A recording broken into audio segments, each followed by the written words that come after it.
Good evening. I'm Dan Fitzpatrick, stockmarketmentor.com, and it's Tuesday, 12/6/16. Look, I mentioned yesterday we were looking at Disney in the chart of the day, and I'd mentioned how if the stock starts breaking above $100, this is a good thing. The stock will probably move higher from there. And the reason being on this $100 thing, that's where you'll see and I mentioned this, go into a little more detail in the video tonight, members, in the strategy session about limit orders. But you'll see orders clustered around here. Well, if Disney gets up to $100, I'll sell. I think that's really what happened here. Peaks up a little bit and then it pulls back. This time, same thing yesterday and then finally today. Well, we finally chewed through all those orders and now this stock's free to move higher.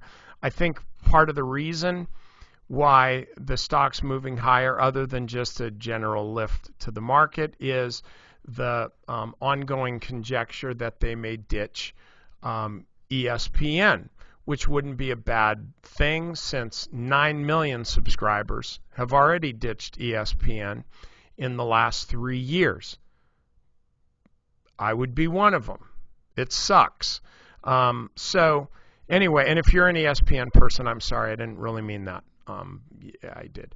But so anyway, this is moving above the $100 level. You look at the weekly chart. It's been in a downtrend for quite a while. Now it's breaking out above there. This is the 40-week or the 200-day moving average. Boom, boom. This time around, for what, 5 weeks, this has now been above the 200-day moving average. So I think this is a bottom. If they do wind up ditching ESPN, that's going to do a lot for their balance sheet. And in this type of a stock, it's not like a biotech stock.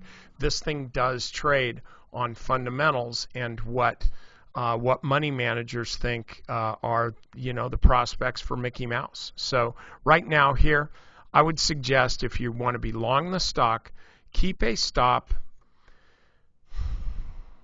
You could put it like down here, below the 200-day moving average. Give the stock a little room to wiggle because it might. The whole idea is, though, that the stock broke out above the 200-day moving average, and this box works between like 97 and $100. So now this is breaking out the top of the box. Well, if it falls in, don't get shaken out at $99 or even $98 because all it's doing is telling you, hey man, the box is still alive. If it falls out of the bottom of the box, then you can go ahead and sell that thing. But I think this stock is working. I think it's going to continue to work. And for those of you that are ESPNers, maybe buy some of the stock and you'll pay for your subscription.